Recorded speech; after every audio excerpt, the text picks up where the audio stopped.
I just came from... Do we have a microphone or it's not? We're trying to connect it. We're having some technical issues.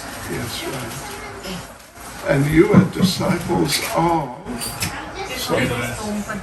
Prabhupada is from Vrndavana Maharaj. I was just with Prabhupada Maharaj a matter of days ago. We were staying in Haridwar. You were not there though, were you? No, we were not. Yeah, with 650 or so devotees. It was quite a big program.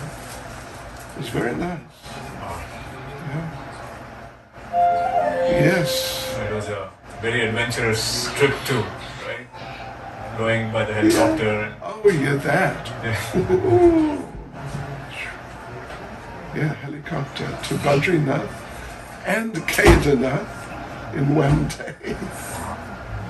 And we were at Kedarnath, and you know it's higher than Badrinath, and the clouds started coming up in the fog, and it seemed like we wouldn't be able to go back down.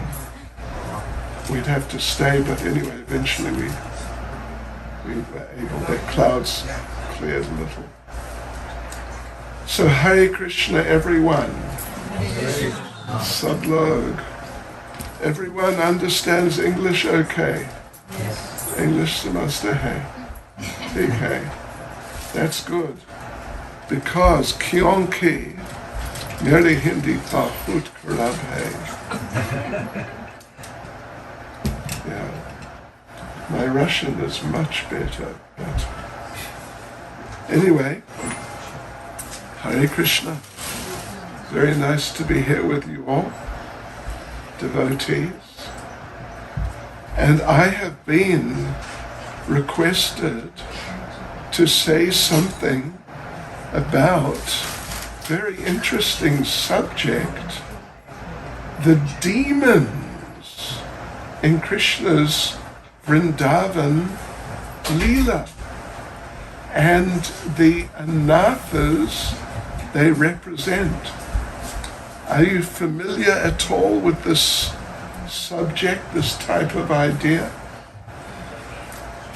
That, you know, when, at least according to the descriptions in Srimad Bhagavatam, when Krishna was living in Vrindavan, yes, Betiye up, you can use a cushion. Betiye up. Anyway, when Krishna was in Vrindavan, as Srimad Bhagavatam says, then he encountered, it's how many, let me just check. I have the list here. He encountered 21 demons.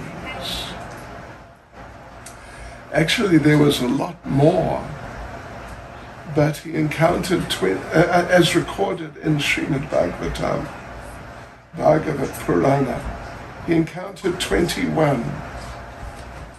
And beginning, who can tell me, help me please, who was the first demon that Krishna encountered in Vrindavan? Putana. Very good. Well done. Yes, and now this is a little more tricky. Who was the last demon that Krishna encountered in Vrindavan? Can't? Almost. Good guess. Almost, but not quite. Who was it? Vyomasura. Was number 21, yes. So let us say a few words about these things. First of all, though, you can just repeat after me. Om Namo Bhagavate Vasudevaya. Om Namo Bhagavate Vasudevaya. Om Namo Bhagavate Vasudevaya. Om Namo Bhagavate Vasudevaya. Om Namo Bhagavate Vasudevaya. Om Namo Bhagavate Vasudevaya. Yes, right. So I'm going to, first of all, and we'll see how far we get really, but first of all, at least, I am going to run through the list of the demons in Vrindavan. This is just in Vrindavan.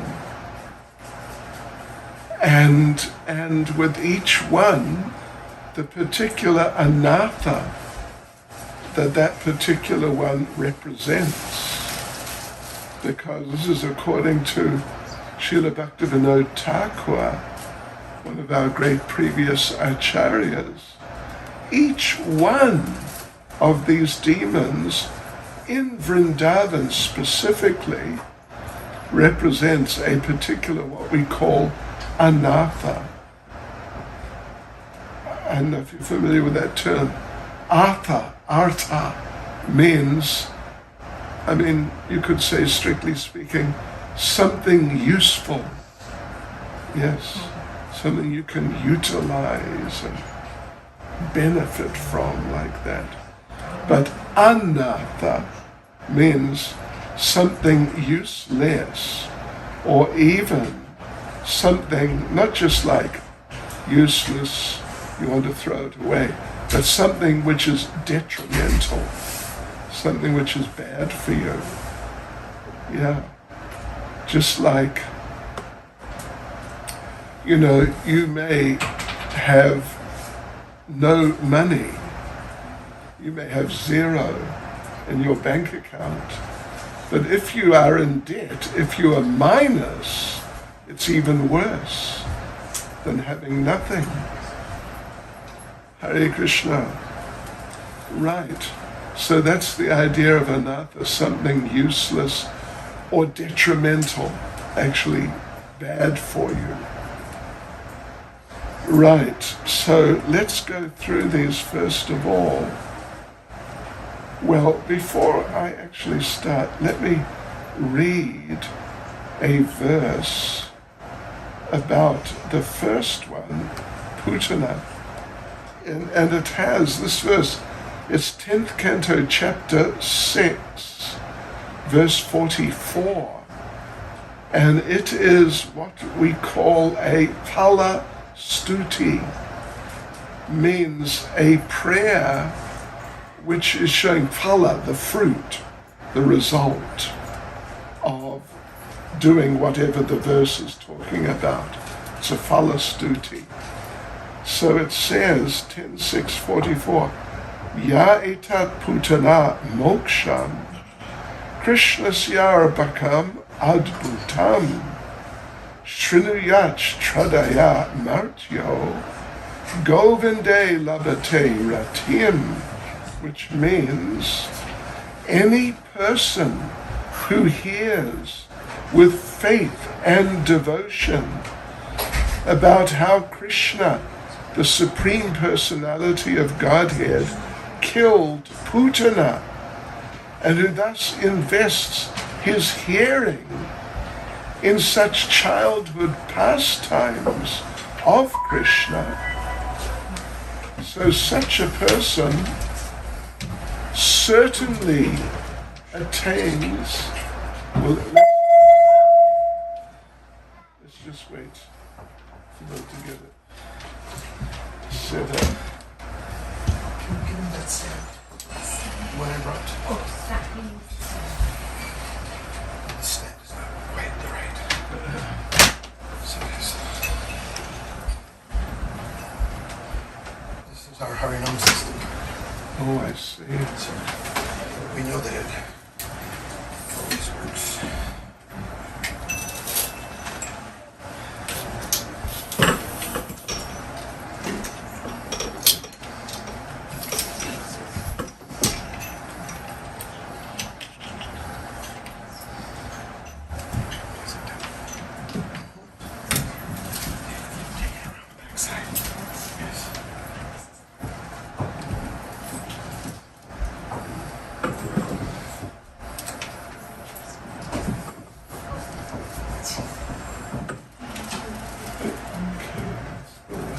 you. Should be said. It's better. Yes, it's better to have a microphone. Otherwise, we may get distracted. Yes, so devotees, let me just read the translation again. Please listen carefully. Suniye. Any person who hears with faith and devotion about how Krishna, the Supreme Personality of Godhead, killed Putana, and who thus invests his hearing in such childhood pastimes of Krishna, certainly attains attachment for Govinda, the Supreme Original Person. So that's just to encourage you all to listen carefully, because if we listen carefully, we will get great benefit. Specifically in this case of Putana, we will develop, if we listen carefully to the narration, we will develop attachment for Krishna.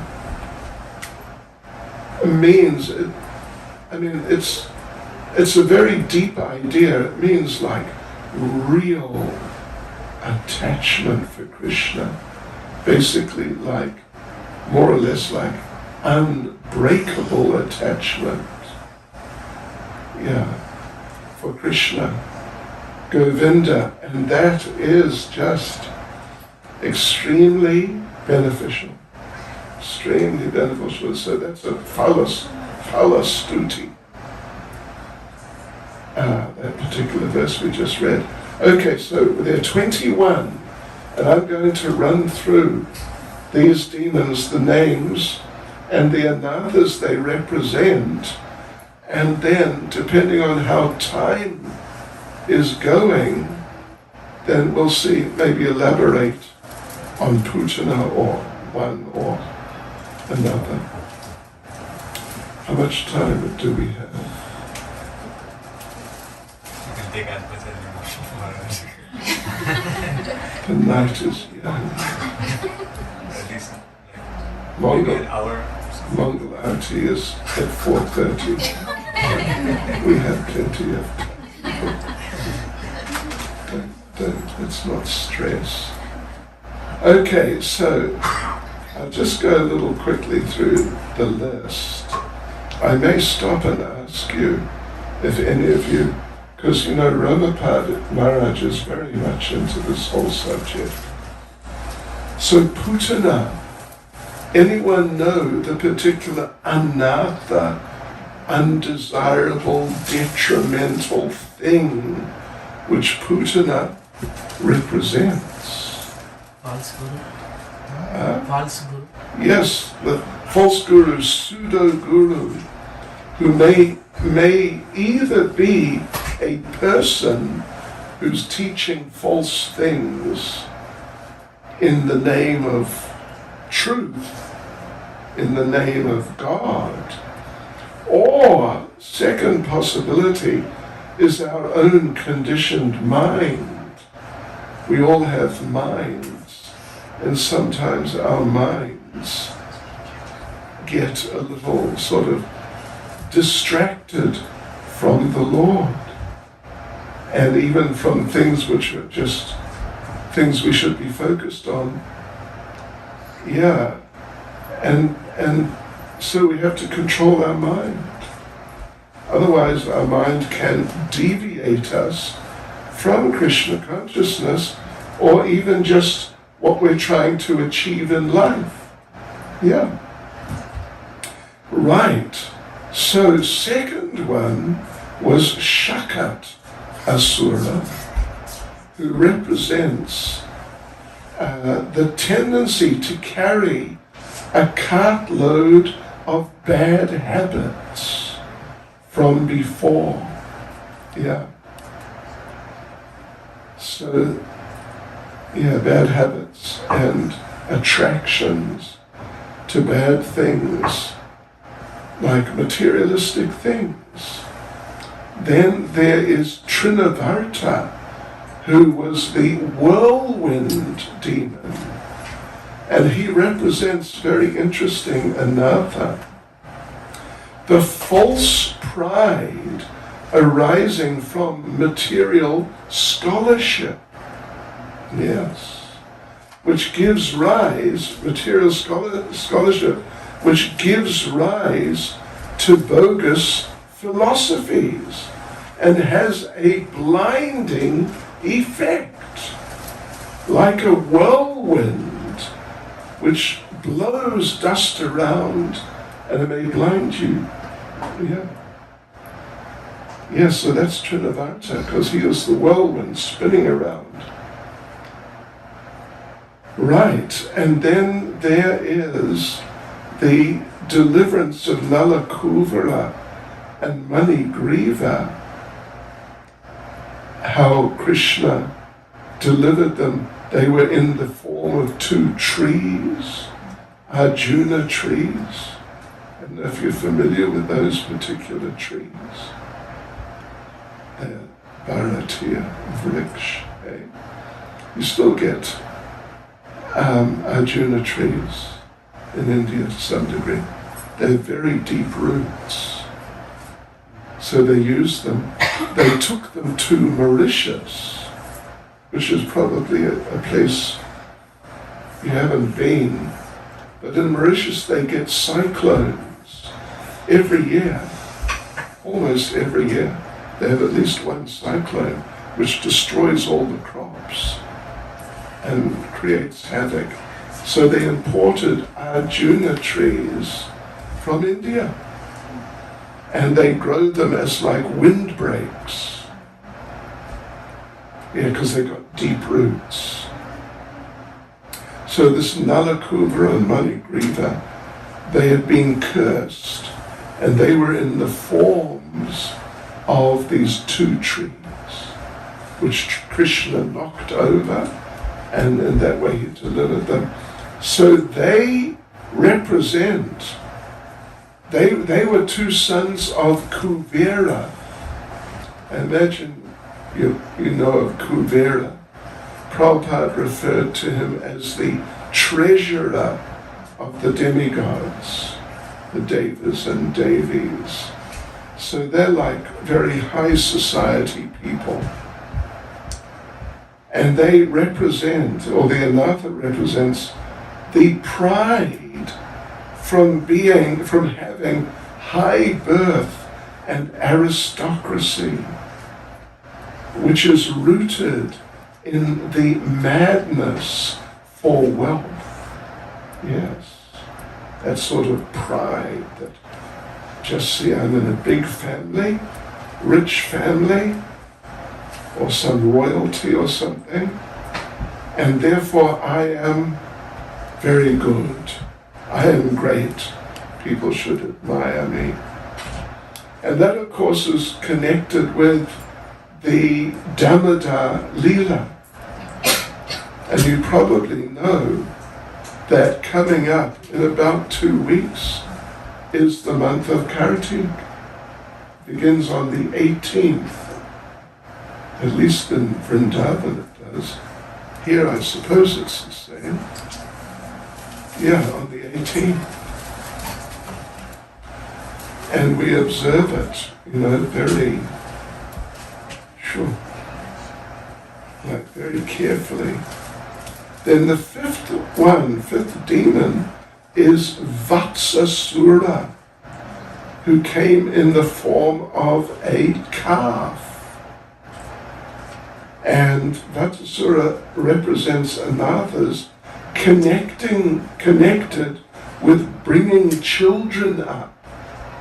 It's a very important one for family people, with your children. Children are not just cuddly little soft toys, to play games with. They have to be trained and brought up. Yes. Otherwise, like Krishna, he was Makanchor.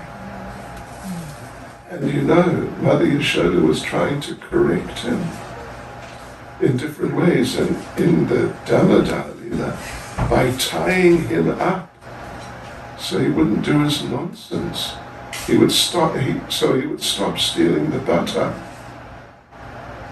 Yes, because she was afraid that Krishna, if she didn't correct him and stop this stealing habit that he had developed, then he would grow up to become a criminal. He would become the head of the Makan Mafia and maybe steal, not motor cars, of course they didn't have, but like ox carts, buffalo wagons, hijack them. And people would think, what sort of useless mother did he have? Couldn't train him to become a proper human being. So yeah, Vatsasura, that's important and relevant. So then number 6 is Bakasura, who is in the form of like a stork, if you know what I mean, like semi-aquatic bird, long legs, long beak, and they stay around lakes. Yeah, so that's Bakasura, who represents hypocrisy, duplicity, cunning duplicity, deceptiveness, false types of behavior. Then number 7 was Agasura, who was one of the 2 snake demons that Krishna encountered. Yes, and Agasura represents enviousness, cruelty, like that, causing trouble to others out of envy. Very nasty. And Aga, who can tell me what Aga means? Sin. Huh? Sin. Yeah, actually that's a good translation. Aga, Asura. Yeah. So in other words, his name was Sin, and Asura means demon. So his name means sinful demon. Imagine you ask a person, what's your name? Well, my name is Sinful Demon, actually. Let's see. It's interesting. Number 8 is Brahma Vimohana Leela. This is when Lord Brahma gets into Vimohana. Moha means illusion, and V means very big illusion. Yeah. He steals Krishna's cowherd boyfriends and the calves. So this represents, very interesting another, thinking that Lord Krishna's opulent features, powerful features, are higher than his sweetness, his sweet features, like his beauty and his loving relationships. Like particularly in Vaikuntha, there's Lakshmi and Narayan, and Narayan is Krishna, but not fully manifesting himself, but manifesting that very opulent feature. Yeah. The husband of Lakshmi, who's the goddess of fortune. Yeah, so people worship Narayan, at least they're meant to, with great awe and reverence and respect. But with Krishna, at least in Vrndavana, as you probably know, Krishna is one of the village boys, and they don't see him as God, generally. They just see him as the most wonderful little boy. And they just love him. And they don't, for example, like with Lord Narayan, in Vaikuntha, they bow down before him. But in Vrindavan, they don't bow down before Krishna. They don't bow down. He plays with his friends, and the relationships are informal. Yeah, just loving relationships. The relationships are just molded by love. Whereas with Lord Narayan, they see him that, oh, he's God. We must bow down, offer him respect. But they don't, in Vrindavan, they don't feel like that. About Krishna, they just love him. So in other words, to think that Aishvarya, if you're familiar with the term, that opulent, powerful, very sort of grand feature of the Lord is more important than Madhurya. Madhurya meaning the sweet feature. Right, and then number 9 devotees is Dhenukasura, who came in the form of a donkey. And he represents the mode of ignorance, tamagun, like stupidity and dullness and ignorance of spiritual knowledge. Then number 10 was Kaliya, who was another snake, a serpent. And he represents, interesting and dangerous enough, poisoning the hearts of devotees with poisonous talk about other devotees, like criticizing other devotees. Yeah. Number 11 is extinguishing the first forest fire. There were 2 forest fires, at least recorded in the Bhagavatam. The first one represents intercommunal discord among different groups of devotees. Like the devotees from, where are we again? Maryland are better than the devotees from New York. That sort of attitude. Discord amongst different groups of devotees. Then number 12 is Pralambasura, and he represents the mode of passion, rajagun, lusty desires, and desire for personal gain or honor. Then 13 is the second forest fire, which represents the influence of atheism. Yeah.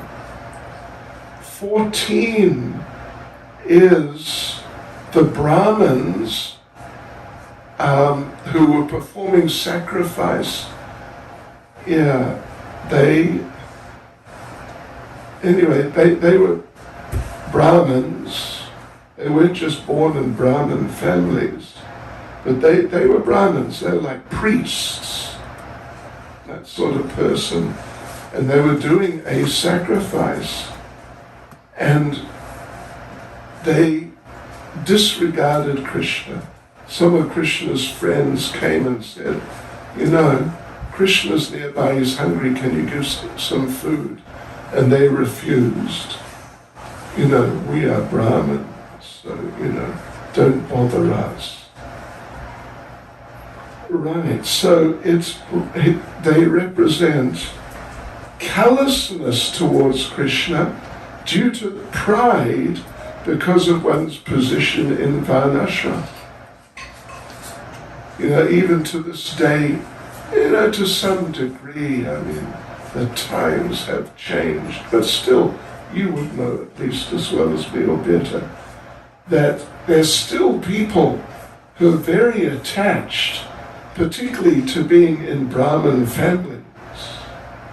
That if you're Gujarati, the Joshis, or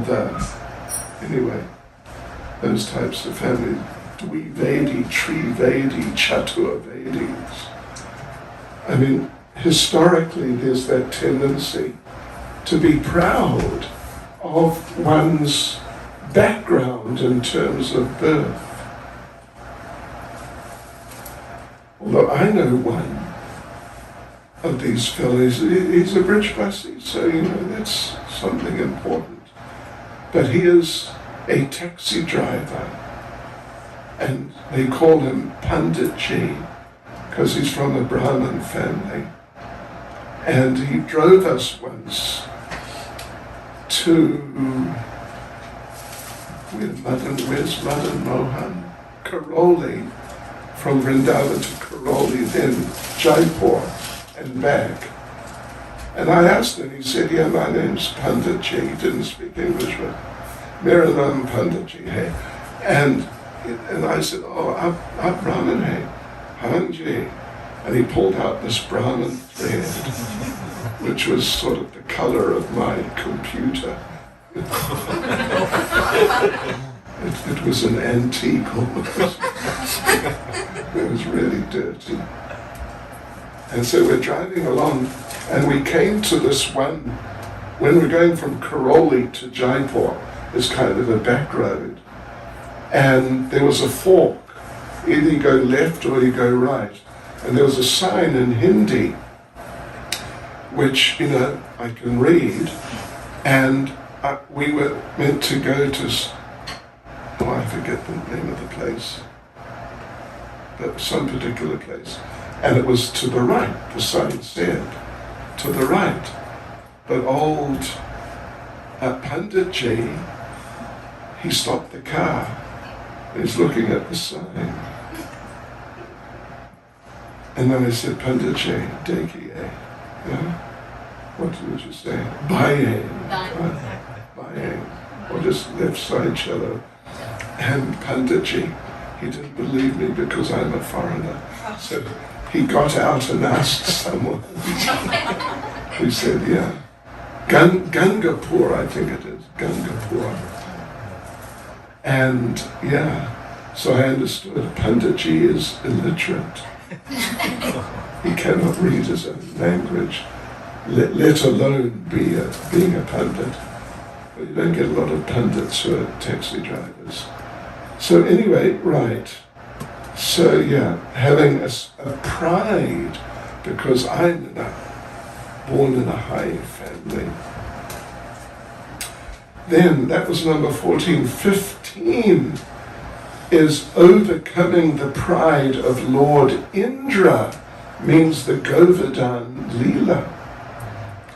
And that represents the anartha of thinking that demigod worship is the highest type of religion. Yes, higher than worshipping Krishna. and of course that means the Govardhan Leela, correcting Indra, who thought he was better than the Brijvasis and better than Krishna. Then 16 is when Nanda Maharaj was stolen by Varuna. And it represents an interesting anartha, thinking that spiritual life can be enhanced by taking intoxication. Hari Bol. We don't do that. Yeah, but some people do. Some people do. Yeah. We were on parikrama at Varshana, and you'll be in Vrndavana area, Varshana and so on. Anyway, so Varshana, but first of all, we went out to Unchagaon, and there's a garden on the way. We stopped there to have breakfast, and there was, don't mind me saying this, but a big ganja tree growing there. And one of our ladies, a Russian actually, who speaks sort of a bit of English, she said to one of the Babajis there that, you must take this out. You must burn this. Get rid of it. It's a marijuana tree. So, it was like this high. And she told the Babaji, Prabhupada said, we must not smoke this. And the Babaji said, well, our Prabhupada says it is very good to smoke it. So yeah, thinking that your spiritual life can be enhanced by intoxication. Then number 17 is Nanda Maharaj delivered from the snake. Hare Krishna, Suswagatam, Hare Bol. 17, what did I say? Yeah, Nanda Maharaj delivered from the snake. So that represents impersonalism. Impersonalism, thinking that God is not a person and we are not persons. But basically, generally, it's all one. But through illusion, we think we're individuals. Like that, yeah, that's a simple idea of what's impersonalism.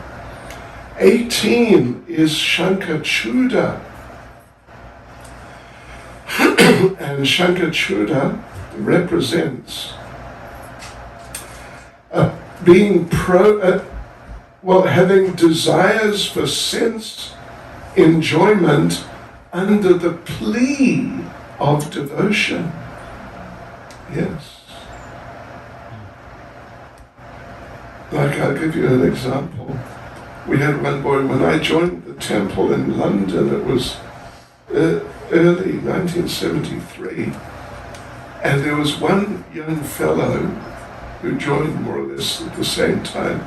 He was very enthusiastic to preach to visitors, people who would come to visit the temple. But devotees, listen to this, only the ladies and only the young ladies and only the nice looking young ladies. And we tried to stop him by saying, listen, let the lady devotees speak to the lady visitors, and us men, we will speak to the male visitors. But he would become angry and say, Prabhu, I am preaching Krishna consciousness, so don't interfere. Unfortunately, because it was an anartha, he did not last long in Krishna consciousness. Then 19 is Arishtasura, who was in the form of a bull. And he represents the anartha of being influenced by invented religions. Just religious practices which someone just dreamed up out of their minds. Yes, right. Then number 20, second to last, is Keshi in the form of a horse. And he represents the anartha of thinking, I am a great devotee.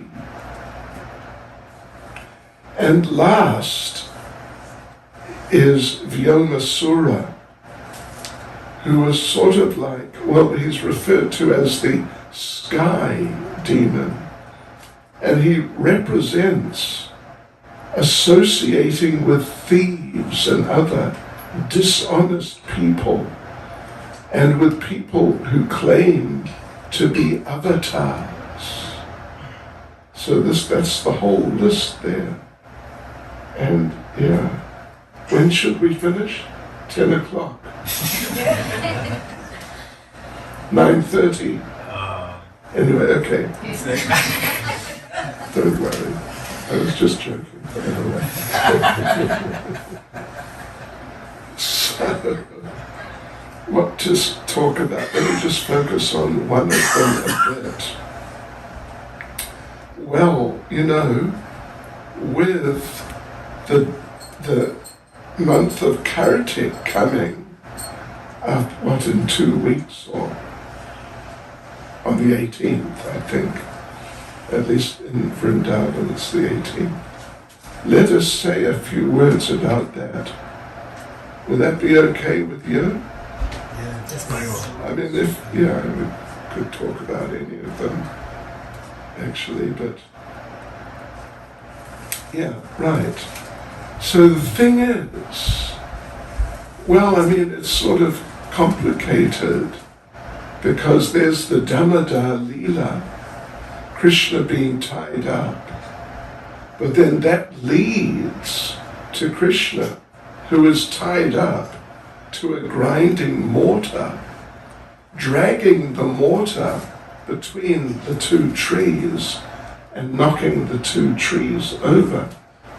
And the trees were forms of these two. They're basically demigods.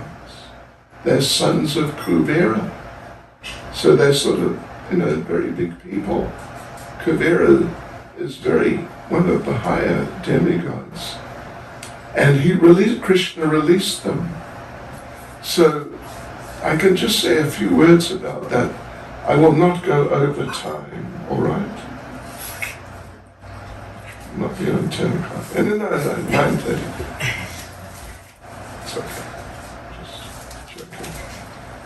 So, right. So that pastime represents the anartha of thinking that you have an aristocratic birth and you are wealthy, but particularly like aristocracy.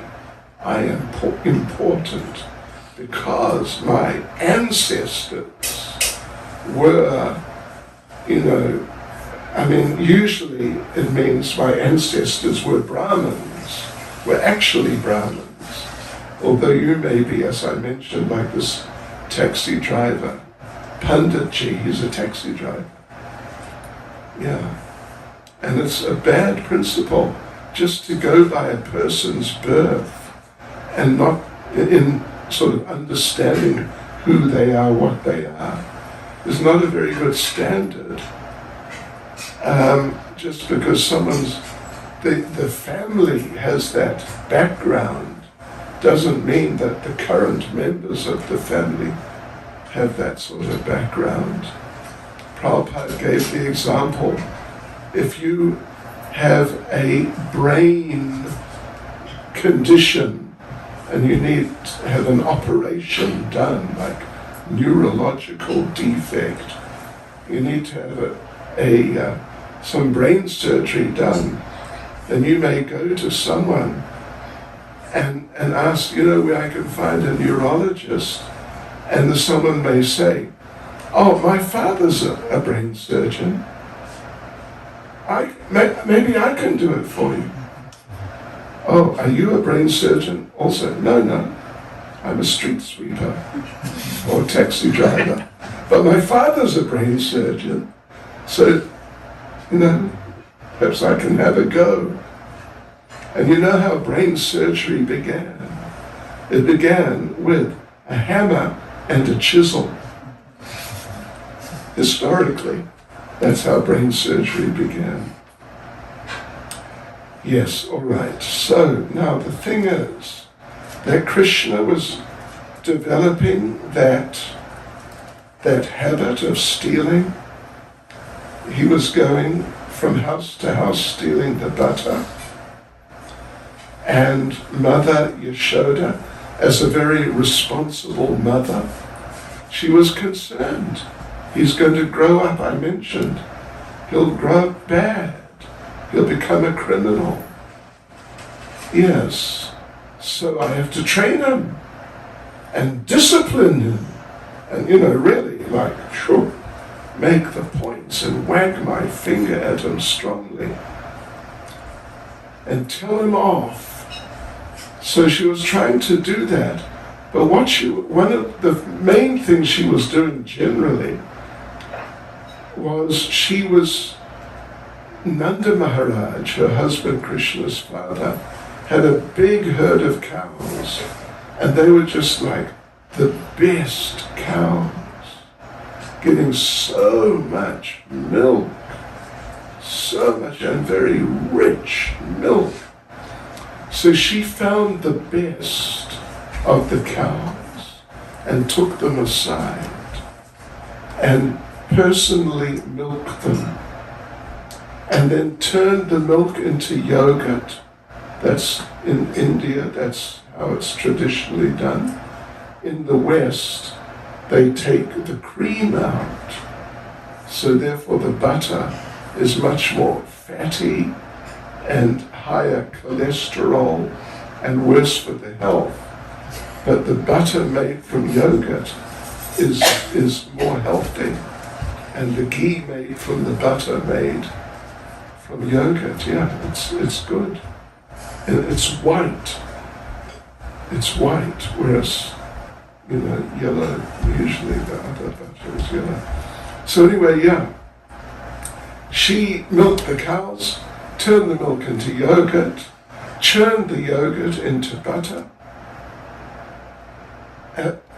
Do any of you make butter? You used to? Bharat made? I say, I made butter. With it, churning. It's good exercise. It's really good exercise. So anyway, and so she'd make 20 kilos of butter and just give it to Krishna. Here, look, just take this and just eat it. So it's like the best quality. And Krishna, so then she'd go off and do something else, and Krishna would start eating the butter. She'd come back in 5 minutes, Krishna was gone. He was next door stealing the butter. But there's a reason, which I don't know how aware you are of. Many devotees are not aware of it. Why does Krishna steal the butter? It's not just because, he likes butter. Everybody usually has some favorite types of prasadam. In South Africa, you know what they like? They like samosas with sweet corn and paneer. It is the national favorite amongst the Indian people. There's a lot of Indian people there. Oh yeah. So anyway, everyone has some favorite of prasadam. And it's just a question of taste. But with Krishna, it's not just that he likes the taste of butter. That's it. The thing is, the cows, they're thinking beings. They're not just dumb animals. Those cows, they're Surabhi cows. They love Krishna. and they want Krishna to get their milk. And the ladies, they milk the cows. The men don't milk the cows, the ladies milk the cows. And then they make different things out of the milk. Milk sweets, all different types, and etc., etc. And they make butter. They make yogurt, then they make butter from the yogurt. And the ladies are thinking, we want Krishna to get this butter. We want Krishna to get this butter. Because their love has gone into it. And the cow's love has gone into the milk to start off with.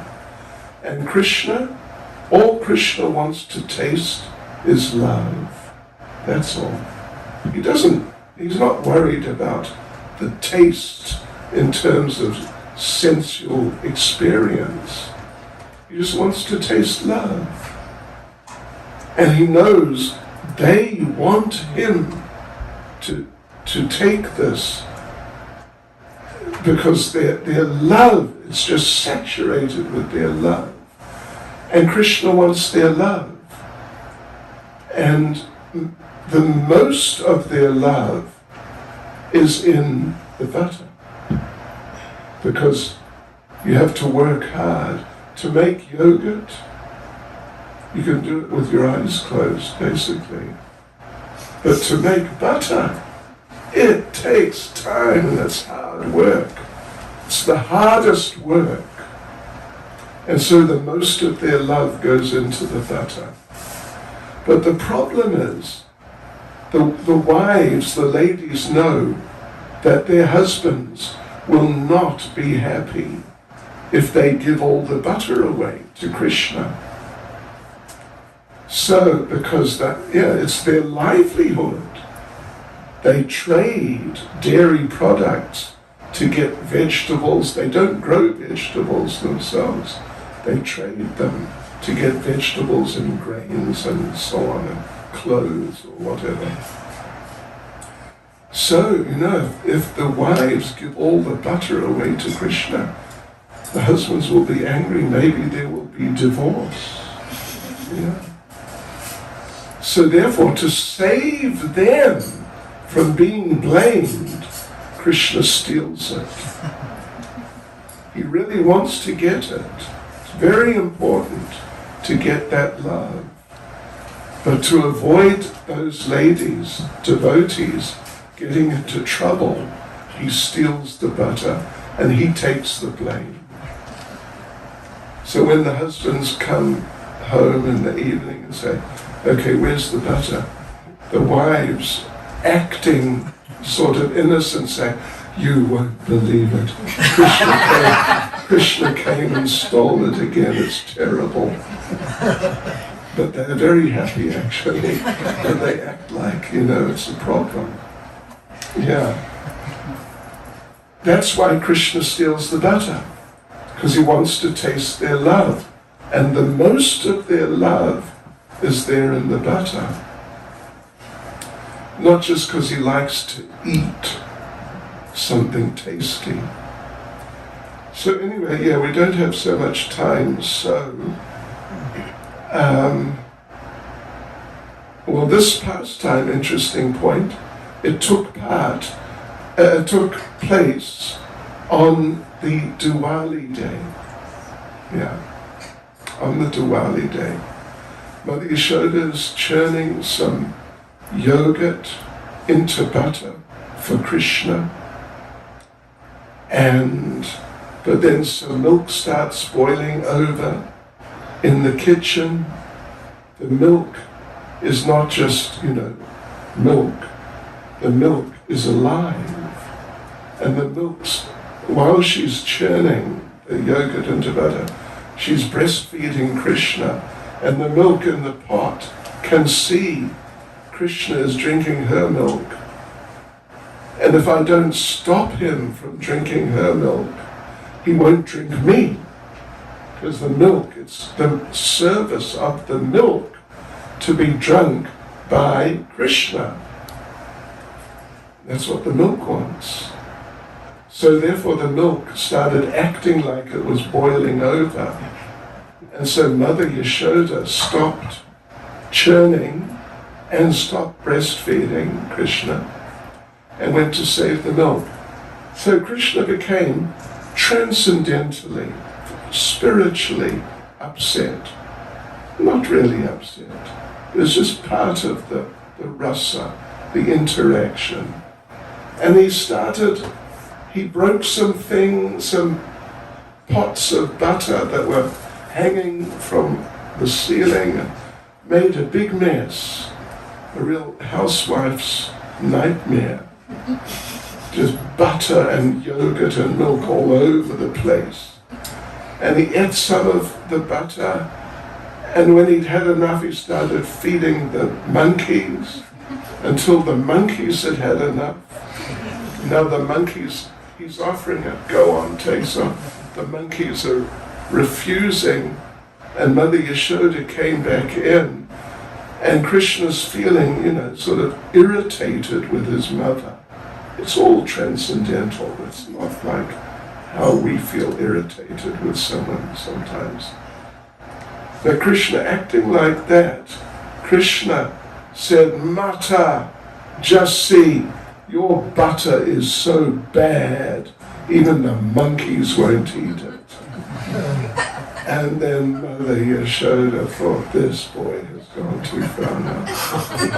I have to discipline him. So she went to catch him, but he ran. And he's dodging around here and there.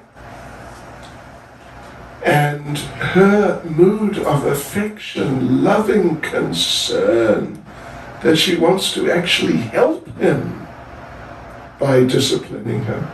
Not she wants to get angry and scream at him or hit him or something like that. But out of concern. That mood of concern just overflowed out of her heart. And then Krishna could not stop himself being caught. She caught him. Otherwise you can't catch God. And then she had to tie him up anyway. It's a long story. Same thing. She wanted to tie him up, but you know the story, right? You know the story. Gets a piece of rope. Oh, this is long enough. Because he's just a small boy. Puts it around his waist. It's 2 fingers too short. Oh, how can that be? Anyway, no problem. I'll just get some more rope. So she got some more. And now, eventually she's got, say, 10 meters of rope. And if 10 meters of rope will not get around your tummy, you have been eating too much prasadam. So anyway, eventually she had like kilometers of rope, but she never thought, wait a minute, he's a little boy, his waist is this size. I've got so much rope, this is impossible. Something is really wrong. She never thought like that. She just thought, I got to discipline him, and I just got to carry on until I can tie him up. So then her mood of loving concern overflowed again. The rope was tied up. Well, it was enough. Even at that point, if she'd had, an inch of rope, it would have been enough. Because Krishna just sort of surrendered to her, and she tied him up. But then now Krishna's tied up, and Krishna goes crawling around, and there are these 2 trees, and they are Nala Kuvara and Manigriva, sons of Kuvera, who had got up to some nonsense, real nonsense. So Narada Muni cursed them to become trees. So they were playing around with no clothes on and just making fools of themselves. So, So Narada Muni cursed them, you become trees. And then, then you can stand naked for years. And when it's hot, you'll be hot. When it's cold, you'll be cold. When it rains, you'll be wet. Then you'll learn that you got to be more decent. Yeah, I mean, that's also a bit of a long story. So now they're trees, Krishna. But then Narada Muni blessed them at the end. They begged for forgiveness and he blessed them. All right, in the future, Krishna will come and deliver you from the curse. But for the time being, stand as trees. So Krishna dragged the grinding mortar between the trees, knocked down the trees, out they came. He offered prayers to Krishna, and Krishna sent them back to the heavenly planets, but with the blessing that if you just remember me for the rest of your lives, then at the end of these lives, you'll go back to Godhead. Yeah. And that's basically the end of the story. And they were Arjuna trees. I mentioned they have very long root systems. And so therefore they took them to Mauritius, because there's loads of Indian people in Mauritius. I mean, the place is run by Indians, actually. And so they use them for windbreaks. And even a hurricane can come, but it will not blow one of those trees over. But our Krishna, he is so strong. He knocked over 2. Just see, Krishna's very powerful. So yeah, that was the end. I mean, that's a very abbreviated form of the pastime. But that's there, yeah. How Krishna delivered Nalakupra and Manigriva. And look, we're 6 minutes over. 6 minutes and 22 seconds. Anyway, what should we do now? Any question and answer? Well, let me just tell you another little thing. From Gopal Champu, there's very interesting, like extra description. Afterwards, now Krishna has knocked down the trees and the demigods have gone, but he's still tied. So Nanda, Mother Yashoda unties him. Nanda Maharaj couldn't untie him, only Mother Yashoda could untie him. And then Mother Yashoda goes off, and Krishna's in a bit of a mood. Nanda Maharaj comes, his father, and Nanda Maharaj says that, oh, you were tied up. You must have been naughty. Were you naughty? And Krishna says, no. And Nanda Maharaj says, but your mother tied you up. You must have been naughty. And Krishna said, no, I am never naughty. And Nanda Maharaj says, well, look, now you're untied. Why don't you just go to your mother, give her a hug? And Krishna says, no, I'm not going to her. She tied me up. It was unfair. And Naraj says, well, look, who are you going to be with during the day then? And Krishna says, I will stay with you. Nanda Maharaj says, but I have to go out in the fields and herd the cows, and you're too small for that. And Krishna says, no, I will stay with you. And Nanda Maharaj says, but you must drink your mother's breast milk. Krishna says, no, I will drink the milk of the cows. And then Mother Yashoda comes in, and a pretty dramatic thing happens. Nanda Maharaj, just as a strategy, a parental strategy, to reawaken his affection for his mother, which is, covered by this little bit of an angry mood. Nanda Maharaj, he's not serious, but he raises his hand and says to Krishna, "Shall I hit her?" And Krishna says, "No, don't hit her, don't hit her." Now his love for his mother is coming up again. Yeah. So then Krishna runs to Mother Yashoda and they embrace, and they both just cry and cry and cry in each other's arms. Very nice. Hare Krishna. Any comments or questions? Prashna hai. Because you know what? They told me, the ones who say things, they told me that the devotees in Maryland are bahut buddhiman hai.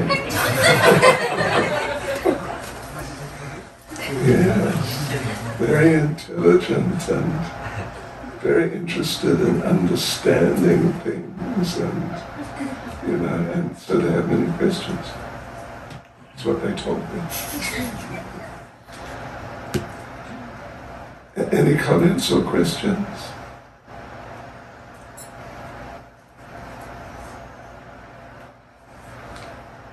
Yes, Mataji. Thank you so much for doing that, Maharaj. I always, whenever I hear these lectures on demons and Krishna dealing with demons, I always think to myself that I don't have this in me. I mean, I don't have this demon in me. So I think my question is, Maharaj, how do we accept that we have these demons in us and how to work on this? Yeah, right. First thing is that, at least one approach, first thing is you can pray to Krishna that, my dear Lord Krishna, I know I'm stupid and I don't understand these things, but the problem is that I'm so stupid I can't see how stupid I am. So Krishna, please give me the insight, the intelligence to see what is wrong with me, what demons or what anathas I actually have. Because, unless something comes out in a very glaring way, I tend to not see it and think, I'm pretty good. Yeah, so that's a good way to start.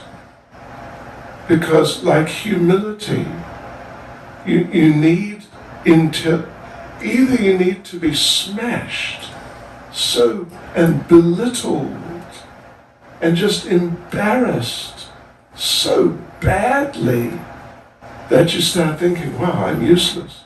But then, materialists become suicidal when they start to feel, actually, no, I'm nothing, I'm useless.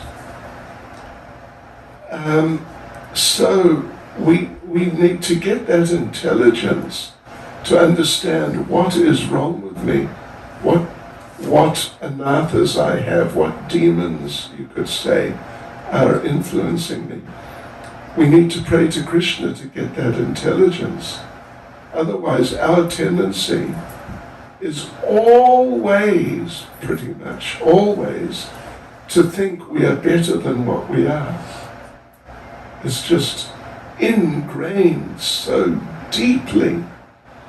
But now, to really work on ourselves, we have to be able to see what's wrong. Yeah, otherwise we won't know what to do. what we need to do. So we have to pray like that and chant very sincerely. And then Krishna will give us the eyes to see.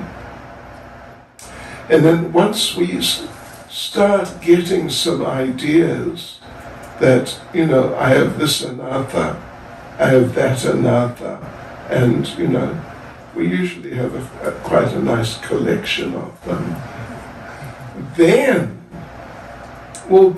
you know, we can do, I mean, there are different things we can do. One thing, we can pray again to Krishna. Please give me some inspirations. Thank you for letting me see what a murk I am. So now please give me some inspirations, what I can do to become free from them. So that's one thing. We can also, you know, if you've got Prabhupada's books, etc., on your phone or your computer, I mean, they're readily available, free of charge. There's kind of no excuse for not having them. But then you can start doing searches for, you know, different of these anarthas and see how Prabhupada addresses them. That if you're thinking like you're like this, then, you know, you can do this or that. Or you can, then a third thing is to go through the course of Vrndavana Maharaj, because he does the same thing. I mean, even in more detail. Yeah. And part of it is that when we're talking about a particular anartha, then we also give some ideas what you can do to try to deal with that anartha. So these are different ways you can address, you know. Yeah. That good? That's nice. Yeah, they were right when they told me, the devotees. I'm intelligent. Anyone else? Mataji. Thank you so much for that. Could you please elaborate on the anartha with the Vatsasura demon, like connected with bringing children? Yeah, right. Yeah, you know, the tendency is, well, there is an essay by Srila Bhaktisiddhanta Saraswati on Vatsasura and the anartha. Yeah. It's a few pages essay. And he makes all different points. He makes the point that, anyway, he says that it is best at a certain age. Well, the first thing is, children are not toys, you know, cuddly little soft toys. Children are devotees, and they have to be trained, and they can be trained from childhood, not just when they get a bit older, you know, it doesn't have to start then. They can be trained from the earliest days. Yeah. So he says, but when they reach a certain age, like school age, that generally it's best, if there is a devotee teacher available, that it is generally the best that the parents don't try to teach the child, you know, like at school age. But it's best if another person who is a devotee, not just, you know, some teacher from the local school, that person will then take over the education of the child. Of course, you know, those devotee teachers, there's not enough of them. So therefore, you know, it can be very good to homeschool children. And there's a growing number of devotees in different places in ISKCON who are homeschooling. Yeah. I know one boy, he was homeschooled from the first day of going to school. He never went to a regular school at all. And he was like the number one student. This is a Russian family in Moscow, in his age group, out of many, many, many children. He was the number one student. Yeah. So, yeah, but that's one point he makes. That it's better for children to be really trained and disciplined by someone other than the parents. Because the tendency is for, familiarity and just the affection, The parents may not or will not want to really discipline the child nicely. But I have that essay. I can, if I get your or Prabhu's email address, I can email it to you. It's very interesting. Sure. It's really interesting, actually. Yeah. Hare Krishna. Yeah, I'd like to get the essay too. Okay. This is very interesting. Oh, yeah. I have a sister who's involved in her community in education and teaching other community members how to educate. And she's very interested in Krishna consciousness. And she likes something that Prabhupada once said. That Prabhupada said, from the up until the age of 6 or 7, you just tap them with love and affection, and then from that age up until the age of 15, very good discipline, very strong discipline. Train them well and teach them everything. And then after the age of 15, the child is complete. Then you become their friend. So she was very impressed by that, the conciseness and practicality of that formula. So I think she'd be interested to hear more. Sure. I didn't know about this essay. Yeah. Okay, will do. Okay, devotees. I think time is up. It's,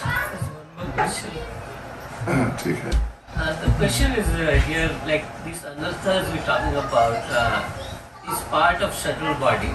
So as it part of subtle body, do you think it might have been carried from previous births also? It just says again, I missed the first couple of sentences. Yeah, so the anarthas like enviousness or ignorance, is it carried from previous birth to here? Okay. Since it's a part of Right.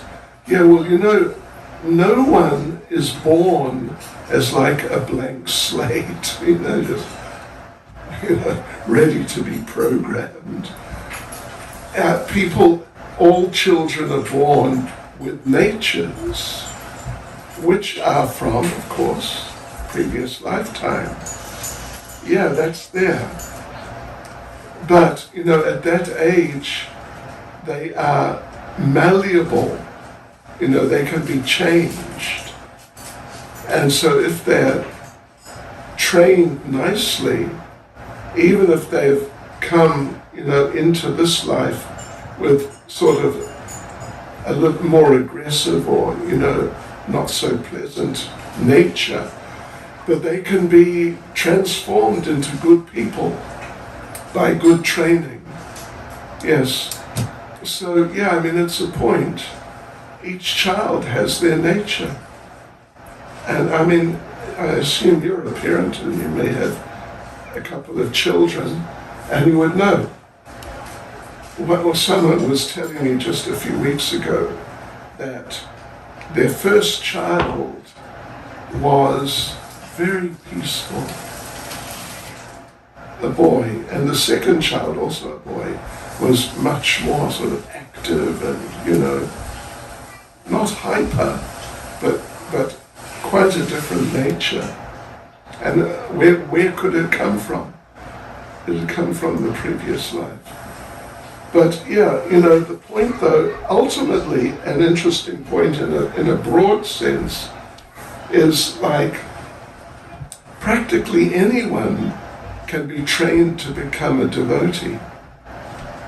Even people who are from just like totally different backgrounds altogether. It just depends. The main point is the training. Yeah. And whereas on the other hand, if someone is coming from, like a dharmic type of background into this lifetime, but then they're not trained, then, they're not going to progress. Yeah. It so much depends on the training. So, Sanatana Goswami said, just as you can turn, if you know how, you can turn bell metal, like a base metal, into gold by an alchemical process. So you can change a person. He says by diksha, by initiation, which means a process of training. Yeah.